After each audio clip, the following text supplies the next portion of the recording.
بسم اللہ الرحمن الرحیم۔ باب علامت المنافق۔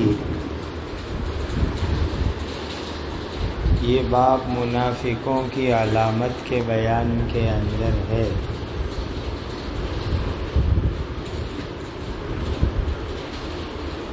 سب سے پہلے یہ سمجھو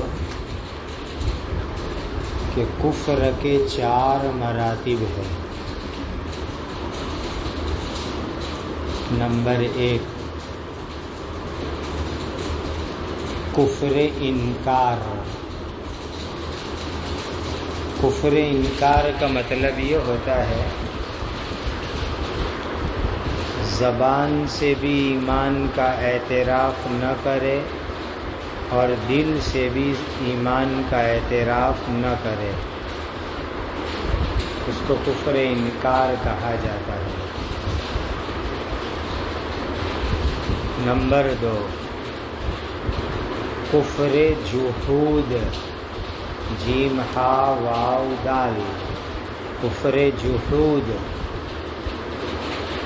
زبان سے ایمان کا انکار کرے، دل سے اعتراف کرے، جیسے کہ یہودی لوگوں میں تھا یعرفونہ کما یعرفون ابناءہم۔ نبی کریم صلی اللہ علیہ وسلم کو مانتے تھے لیکن زبان سے اقرار نہیں کرتے تھے۔ نمبر 3 کفر نفاق، دل سے ایمان کا انکار اور زبان سے ایمان کا اقرار، اس کو کفر نفاق کہا جاتا ہے۔ چوتھی قسم کفر عناد، عین نون الف دال، کفر عناد، دل اور زبان سے ایمان کا اعتراف کرے اور پھر نہ مانے، دل سے بھی ایمان کا اقرار کرے، زبان سے بھی ایمان کا اقرار کرے اور پھر نہ مانے، اس کو کہا جاتا ہے کفر عناد۔ اب ترجمۃ الباب کے متعلق ایک بات اور ذہن میں رکھو کہ ہر جگہ مرجئہ، معتزلہ، خوارج، ان کی تردید ہونا کوئی ضروری نہیں ہے، بلکہ بعض موقع پر تو زبردستی ہم تردید کرتے ہیں، یہ بھی کوئی ضروری نہیں ہے۔ 3-4 مرتبہ ہو گیا، کافی شافی ہے۔ بتلانا یہ ہے کہ ایمان پر اثر انداز ہونے والی چیزیں، یعنی وہ چیزیں جو ایمان کے اوپر اثر انداز ہونے والی ہے، جن سے ایمان متاثر ہوتا ہے،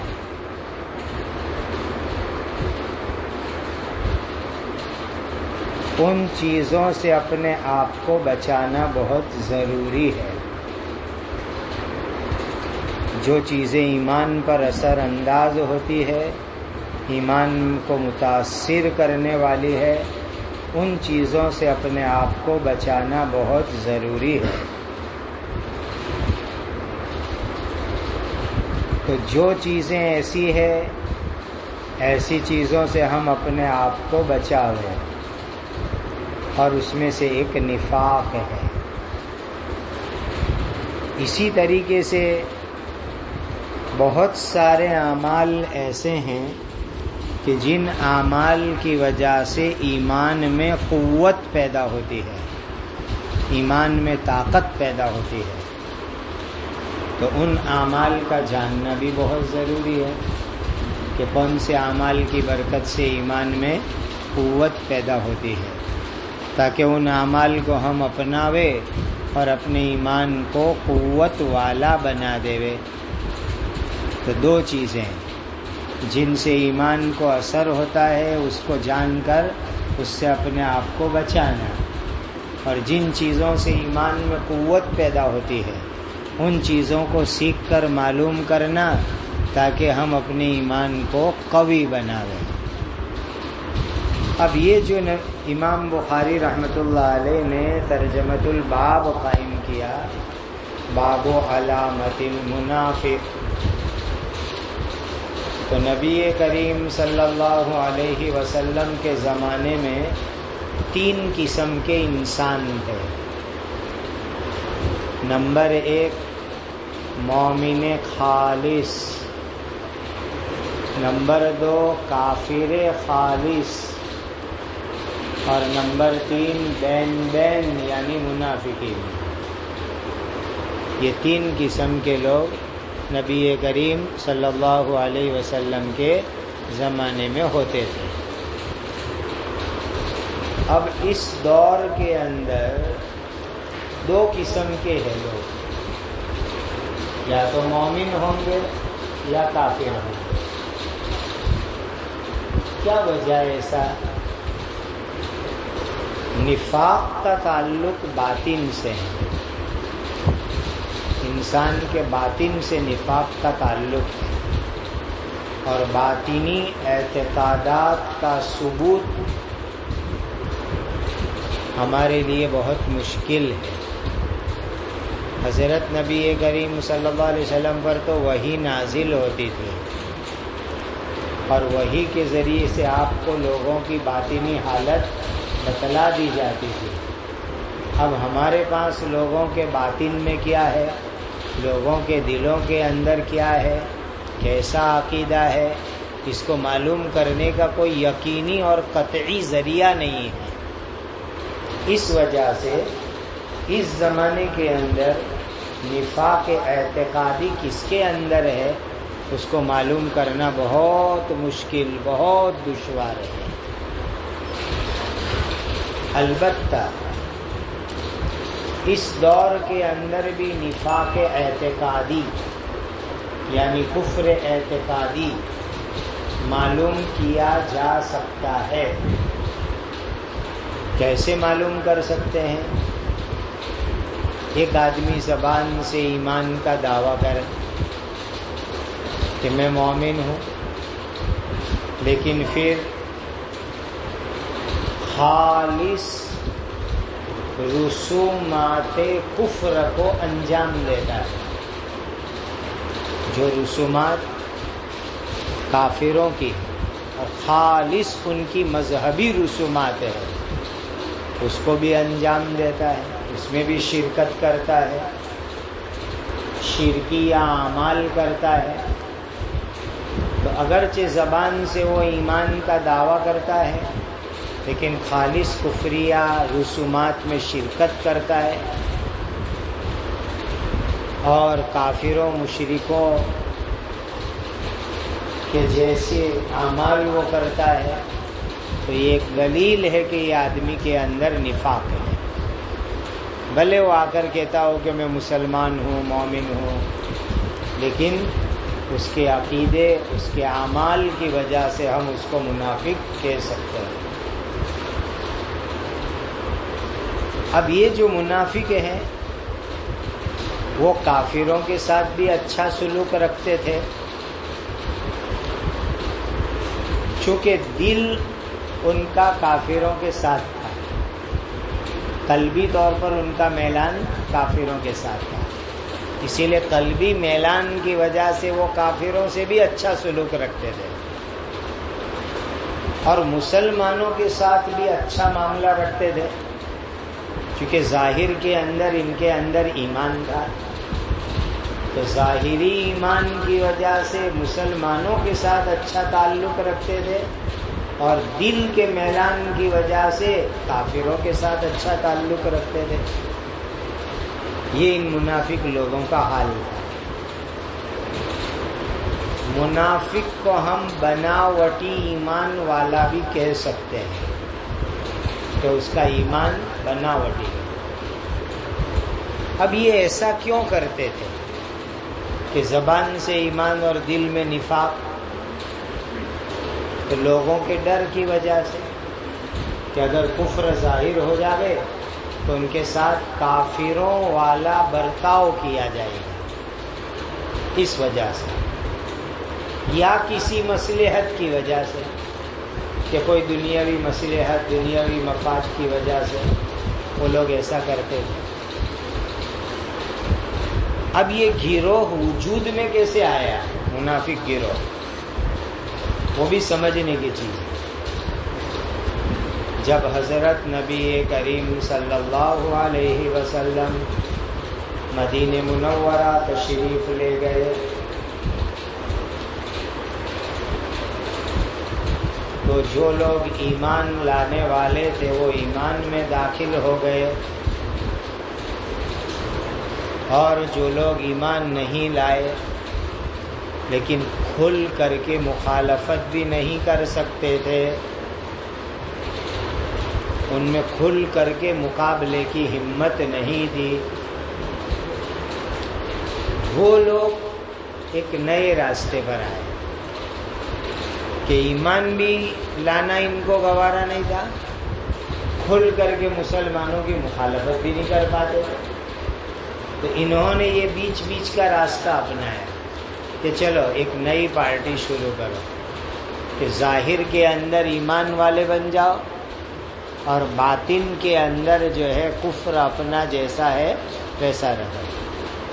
مذبذبین بین ذالک لا الہ الا ولا الہ الا، تذبذب، نہ ادھر نہ ادھر، بین بین، معلق، قلبی طور پر کافروں کے ساتھ، ظاہری طور پر مسلمانوں کے ساتھ۔ یہ اسباب اور عوامل تھے منافق گروہ کے وجود میں آنے کے۔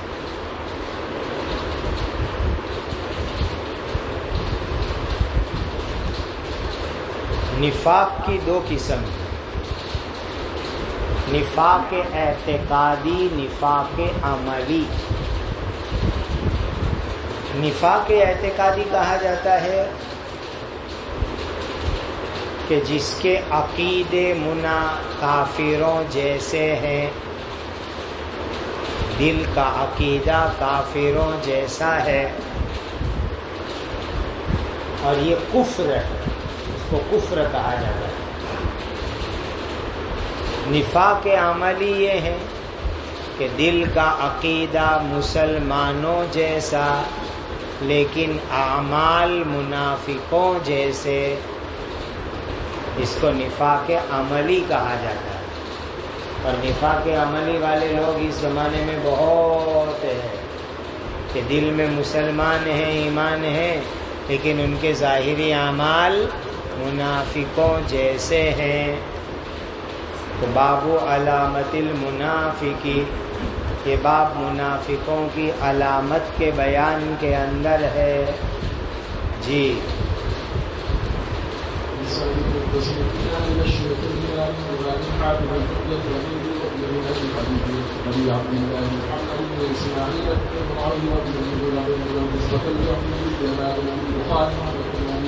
اللهم انفعنا وانفعنا بذنوبنا يا رب العالمين. انه قال حدثنا سليمان بن عبد الرضي قال حدثنا اسماعيل بن جعفر قال حدثنا نافع بن خالد بن ابي عمرو بن سعيد عن ابي هريره رضي الله عنه عن النبي صلى الله عليه وسلم قال: آية المنافق ثلاث: اذا حدث كذب واذا وعد اصدق واذا اؤتمن خان۔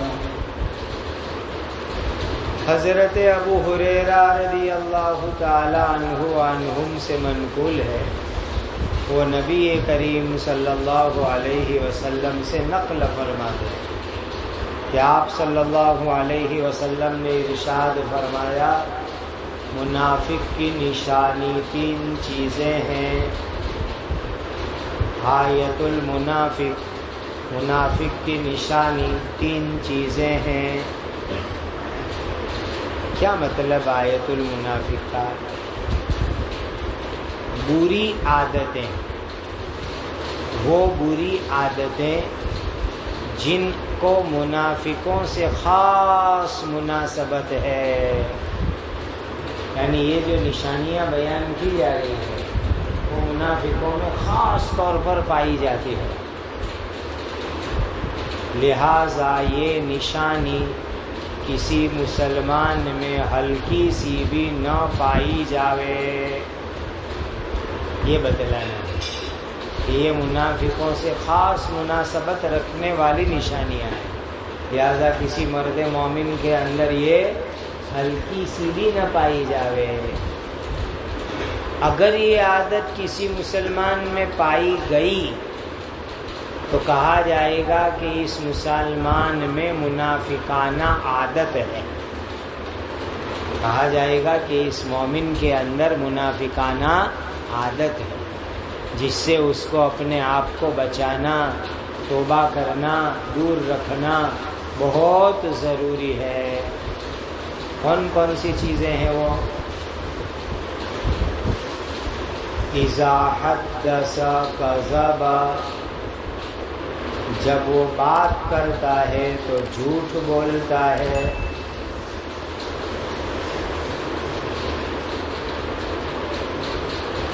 جب وہ بات کرتا ہے تو جھوٹ بولتا ہے۔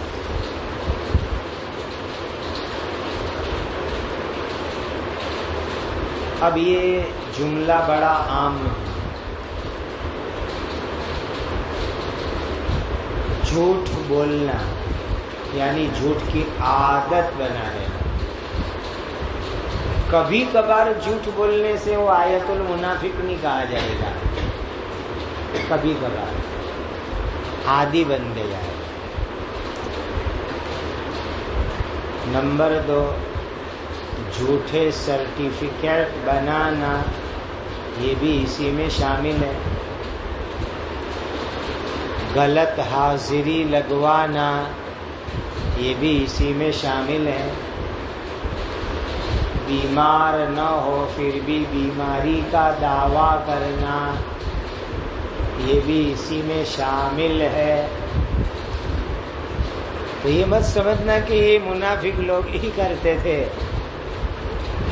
یہ تو سب اس دور میں بھی اپنے آپ کو مخلص، متقی، ایمان والے کہلانے والوں میں بھی یہ سب چیزیں موجود ہیں۔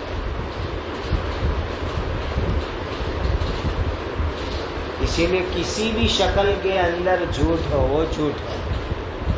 اذا حدث کذب، کہ جب وہ بات کرے تو جھوٹ بولے۔ وَإِذَا وَعَدَ أَخْلَفَ، اور وعدہ کرے تو اس کی خلاف ورزی کرے۔ جو بھی وعدہ کیا عادت ہے خلاف ورزی کرنے کی۔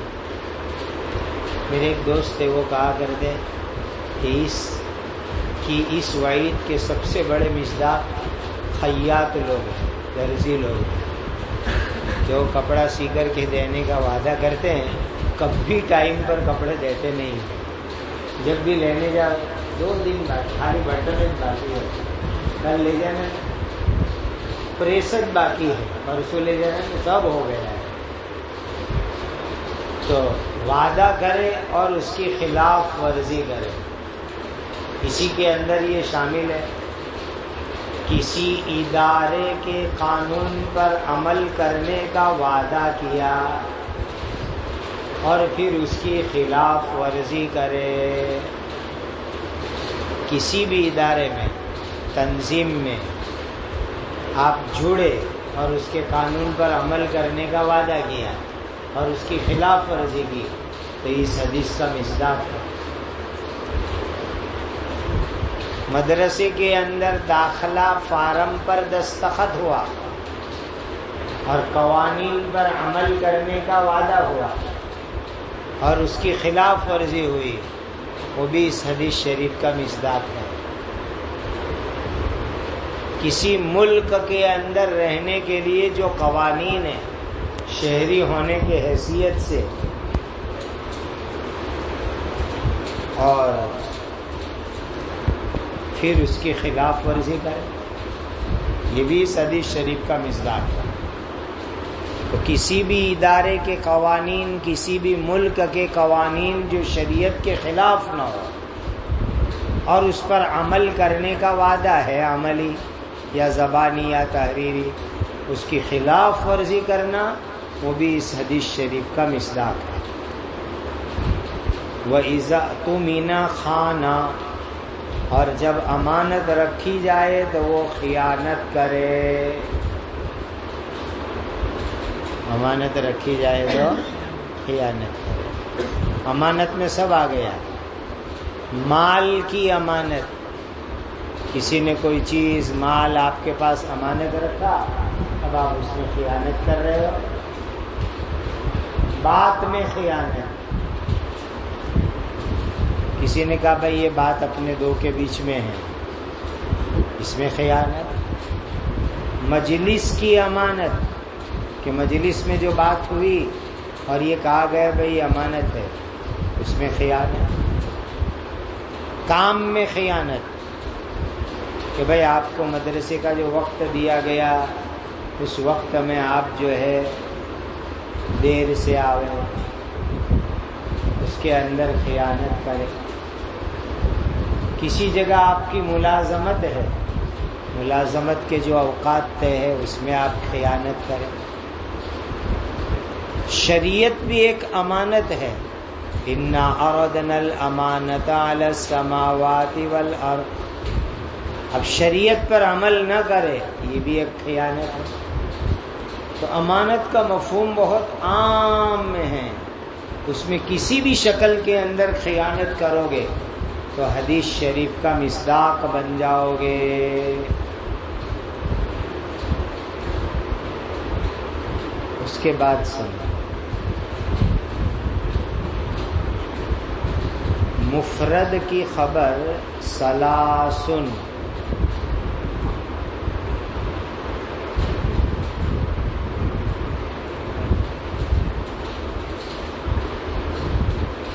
تو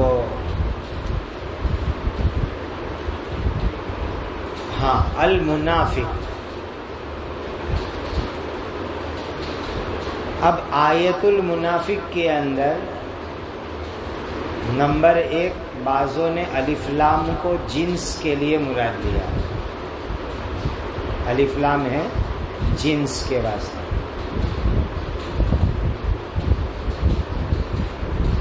آیت المنافق ثلاثۃ،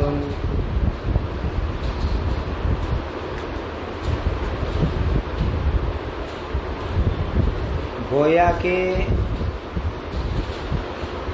جنس یہاں روایت کے اندر مراد لی گئی اور بتلایا گیا کہ جس کے اندر بھی اس جنس کی یہ چیزیں پائی جائے گی وہ اس کا مصداق قرار دیا جائے گا. یعنی ایک اشکال پیدا ہوتا ہے نا کہ ایک آدمی ہم جانتے ہیں پکا ایمان والا ہے، پکا مسلمان ہے، لیکن یہ 3 میں سے کوئی چیز پائی جاتی ہو تو کیا کہیں گے اس کو؟ یہ سوال پیدا ہوتا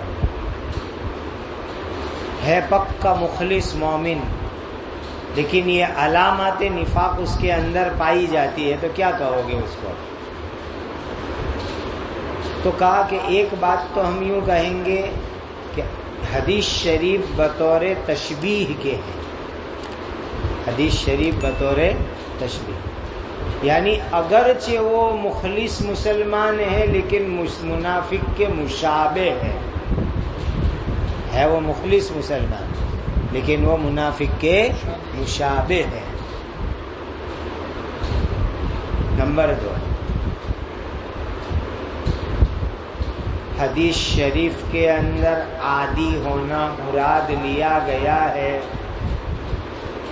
کہ اگر آدمی ان چیزوں کا عادی بن جاوے تو اب اس کو ڈرنے کی ضرورت ہے کہ میرے اوپر منافق کا کہیں لیبل تو نہ لگ جاوے.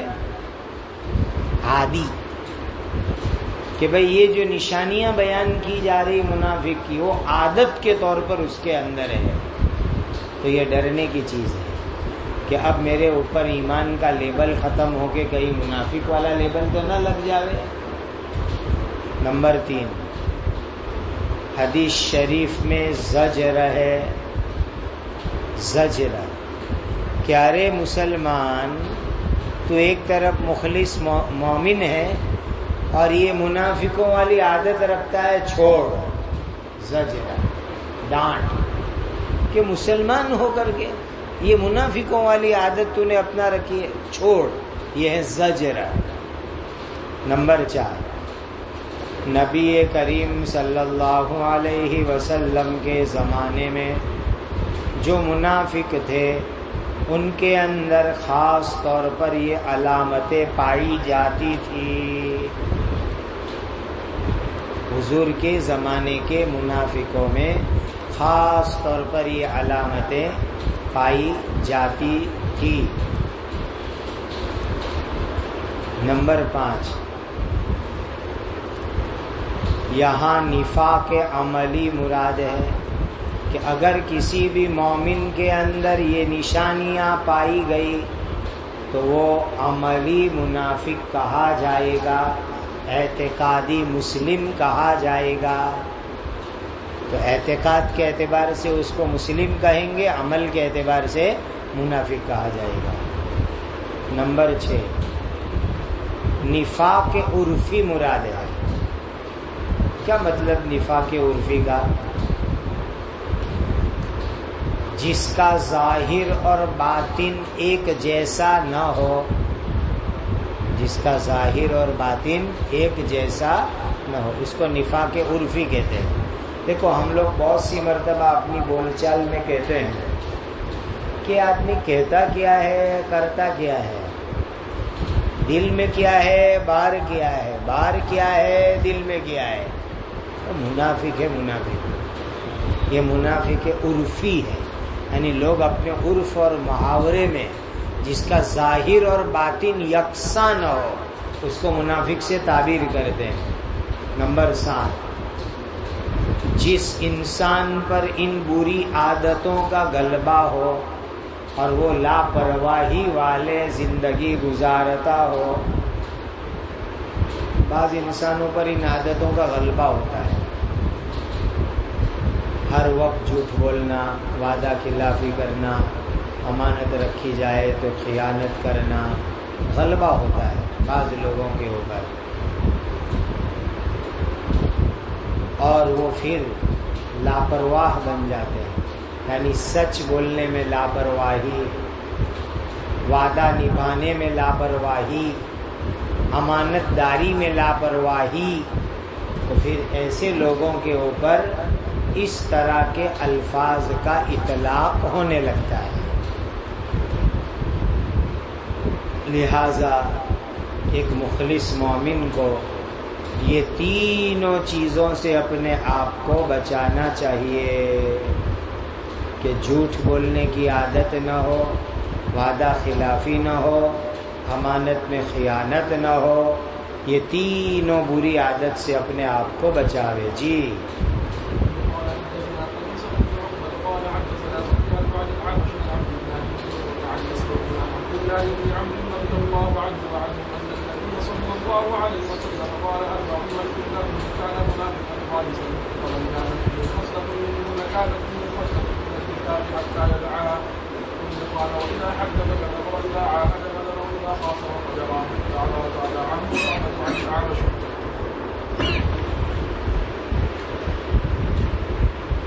قبیصہ مرد کا نام ہے، یاد رکھنا.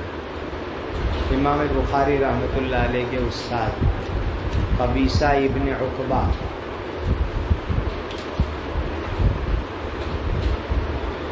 یہ روایت حضرت عبداللہ ابن عمرو رضی اللہ تعالی عنہ سے. دیکھیے اس میں امام اعمش آئے، ان کا نام سلیمان ابن مہران، لیکن اعمش کے لقب سے مشہور ہو گئے ہیں. اور امام مسروق بھی آئے ہیں، بچپن میں کوئی ان کو چوری کر کے لے گیا تھا، اسی لیے ان کا لقب ہی مسروق مشہور ہو گیا. حدیث کی سند میں جہاں بھی ان کا نام آتا ہے تو مسروق ہی سے یہ پہچانے جاتے ہیں. تابعی بڑے اونچے درجے کے. حضرت عبداللہ ابن عمرو رضی اللہ تعالی عنہ سے منقول ہے، نبی کریم صلی اللہ علیہ وسلم نے فرمایا، اربع من کن فیہ کان منافقا خالصا. 4 عادتیں جس کے اندر پائی جائے گی وہ پیور منافق ہوگا. منافقن خالصن، خالص کا مطلب پیور، اور خالص کا مطلب یہ لیا گیا ہے کہ منافقوں سے شدید مشابہت اس کے اندر منافقوں والی ہے. اور جو آدمی ان بری عادتوں کو اپنا لیتا ہے، اس کو عادت بنا لیتا ہے، اور اس کی زندگی کی وہ طبیعت بن جاتی ہے یہ سب چیزیں، تو پھر اس آدمی کے لیے توبہ کرنا بھی بڑا مشکل ہو جاتا ہے. ان بری عادتوں سے لوٹ کر کے صحیح عادت پر آنا بھی اس کے لیے دشوار ہو جاتا ہے. اسی لیے اس کے لیے لفظ استعمال فرمایا منافقن خالصن. اب یہاں ایک سوال پیدا ہوتا ہے، اوپر والی روایت میں سلاس اور یہاں فرمایا اربعون، ایسا کیسا؟ وہاں 3 نشانی بتلائی گئی، یہاں 4 نشانی بتلائی جا رہی ہے. تو جواب سمجھو. نمبر 1، بڑا عدد چھوٹے عدد کو شامل ہوتا ہے. میں نے کہا تھا 2-4 جواب تو پیٹرن یاد رکھنے کے، اس میں سے ایک جواب یہ ہے، بڑا عدد چھوٹے عدد کو شامل ہوتا ہے. وہ الایمان بضع و سبعون بضع و ستون، وہاں بھی ایک جواب اپنے کو یہ پیٹرن یاد رکھنے کا. نمبر 2، نبی کریم صلی اللہ علیہ وسلم پر پہلی مرتبہ وحی آئی تو 3 نشانی بتلائی گئی، پھر دوسری مرتبہ وحی آئی تو 4 نشانی بتلائی گئی. وحی نازل ہوتی رہتی تھی، پہلے وحی میں یہ بتلایا گیا، بعد میں وحی میں یہ بتلایا گیا. نمبر 3، حاضرین کے اعتبار سے یہ فرق ہے. بعض مرتبہ مجمع کے اندر جو لوگ موجود ہوتے ان کے اعتبار سے بھی بات بتلائی گئی. تو کہا پہلی حدیث جب ارشاد فرمائی اس وقت حاضرین کا جو مجمع تھا اس اعتبار سے 3 باتیں بتلائی. بعد والی مجلس کے اندر جو مجمع تھا ان کے احوال کے اعتبار سے 4 باتیں بتلائی گئی. تو یہ جو 3 اور 4 کا فرق ہے تو کہا حاضرین کے اعتبار سے یہ بتلایا گیا ہے. نمبر 4، پہلی حدیث میں منافق مطلق ہے اور دوسری میں منافقن خالصن ہے. تو کہا مطلق منافق کی 3 اور پیور منافق کی 4. ہر چیز میں پیور اور ان پیور 2 قسمیں تو ہوتی ہی ہوتی ہے. تو کہا پہلی حدیث میں منافق کا لفظ مطلق ہے، اسی لیے وہاں 3، اور یہاں پر خالصن کا لفظ ہے اسی لیے 4، کہ پیور اور سخت متشدد منافق کا اس کی 4 علامات. نمبر 5، کسی چیز کی متعدد علامات ہو سکتی ہے، کسی کو یہ بتلایا کسی کو وہ بتلایا. کسی چیز کی متعدد علامتیں ہو سکتی ہے، کسی کو یہ بتلایا کسی کو وہ بتلایا. مثلا کوئی آپ کو پوچھے کہ بھائی میں آپ کے دارالحسان آنا چاہتا ہوں، تو آپ اس کو کیا کہو گے؟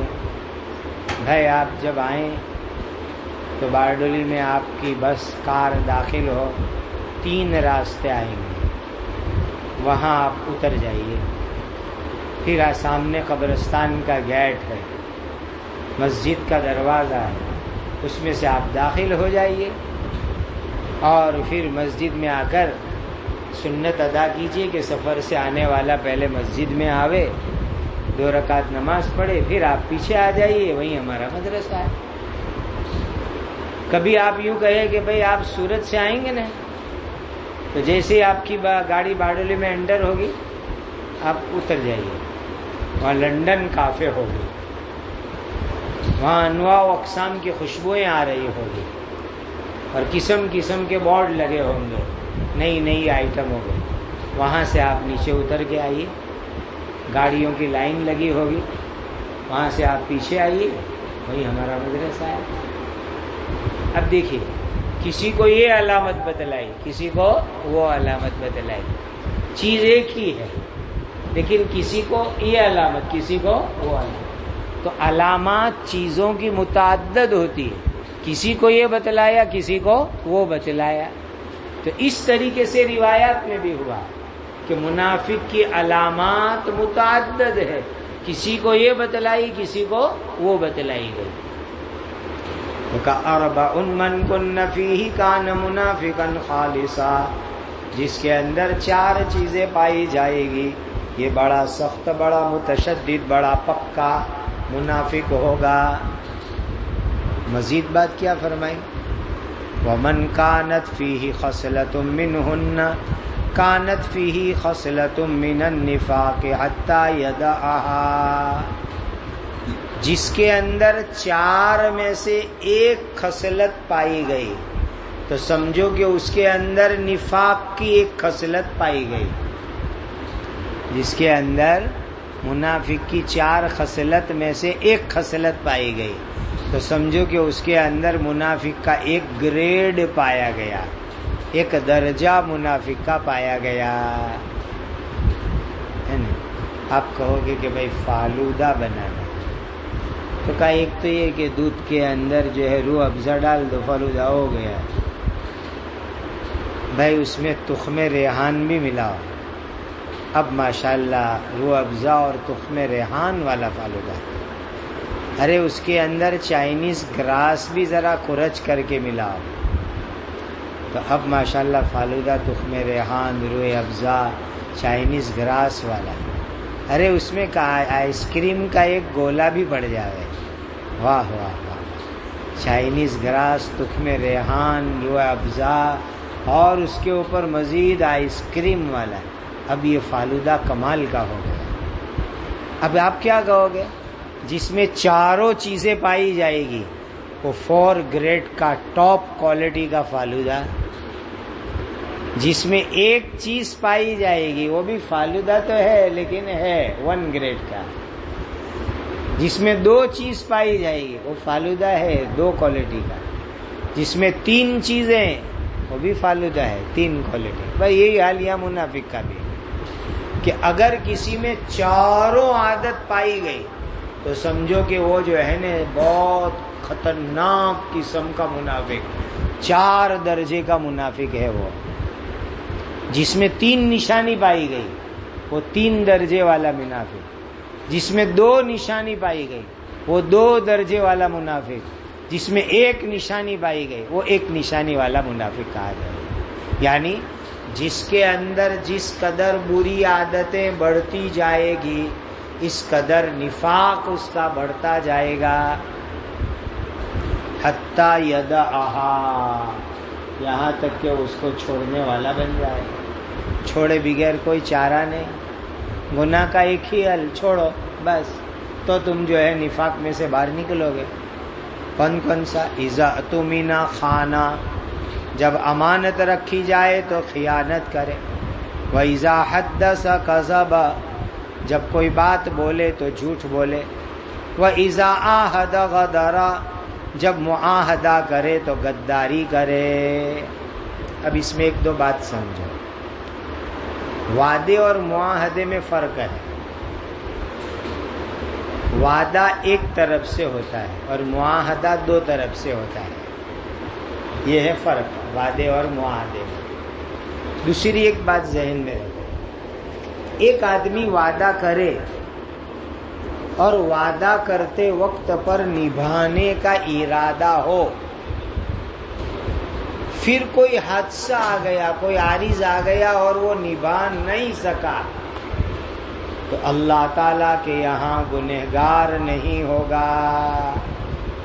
عجیب بات ہے، وعدہ کرتے وقت کے اوپر نبھانے کا ارادہ ہے، پکا ارادہ ہے، لیکن پھر اس کو نبھا نہیں سکا تو آدمی منافق کی جماعت میں شامل نہیں ہوگا۔ کوئی عارض آ گیا، کوئی عذر آ گیا اور وہ نبھا نہیں سکا، جیسے کہ آپ نے اہلیہ کو کہا کہ میں تیرے لیے تاج محل بناؤں گا،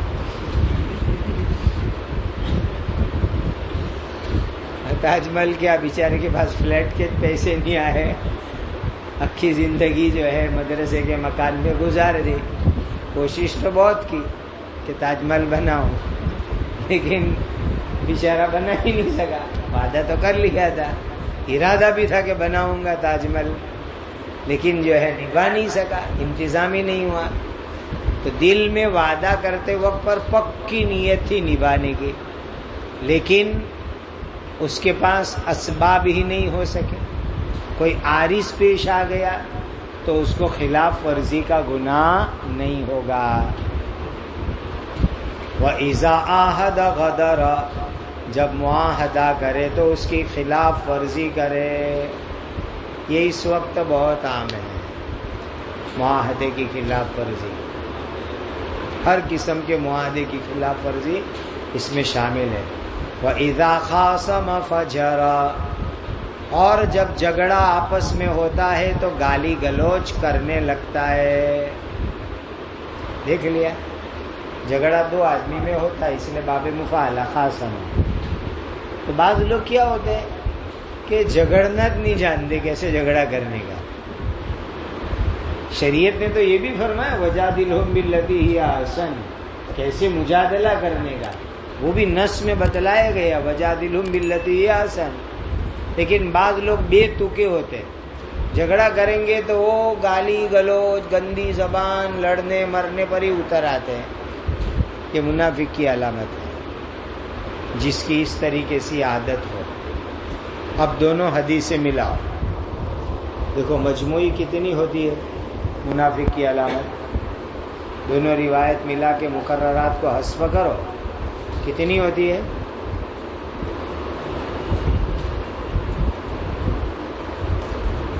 نمبر 1 اذا حدث کذب، برابر.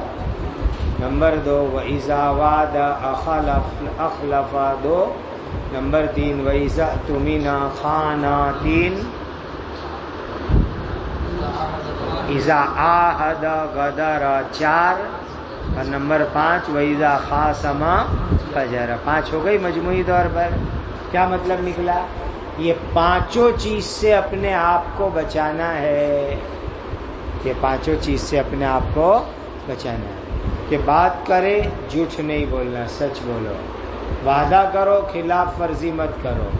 امانت رکھی جائے خیانت مت کرو. معاہدہ کیا جائے غداری مت کرو. جھگڑا ہوئے بکواس گالی گلوچ مت کرو.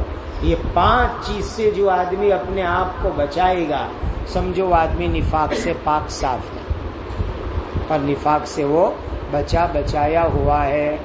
یہ چیزیں ایمان کو متاثر کرنے والی، یہ 5 چیزیں ایسی ہے جس سے انسان کا ایمان کیا ہوتا ہے؟ متاثر. لہذا ان ایمان کو متاثر کرنے والی چیزوں سے بچاؤ تاکہ تمہارا ایمان سلامت رہے، صحیح رہے، کامل رہے، اچھا رہے. آگے فرماتے ہیں تابعہ شعبۃ. اس روایت میں امام شعبہ نے امام اعمش سے متابعت کی ہے. یہ متابعت ناقصہ ہے، چونکہ سند کے درمیان کے اندر یہ متابعت ہوئی ہے، اس وجہ سے. جی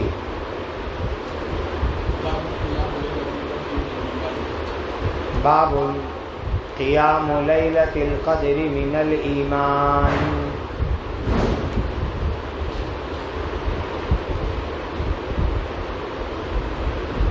ربط سمجھو پیچھے والے باب کے ساتھ.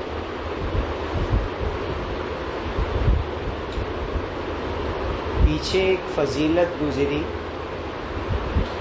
سلام کو عام کرنے کی، کہ سلام کو عام کرو بھائی، اور سلام کو عام کرنے کی پیچھے روایت میں فضیلت گزری. لیلۃ القدر کے اندر بھی صبح تک سلام رہتا ہے. سلام ہی حتی مطلع الفجر. دیکھو شعرا کہاں سے ربط لاتے ہیں بیٹا، یہ لیلۃ القدر کا باب ہے. ربط کیسے کیا کہ پیچھے افشاء السلام گزرا. کہ تم پہچانتے ہو کہ نہ پہچانتے ہو، لیکن جو ہے سلام کرنے والے بنو۔ تو کہا لیلۃ القدر کے اندر پوری رات سلام ہی سلام رہتا ہے، سلام ہی حتی مطلع الفجر۔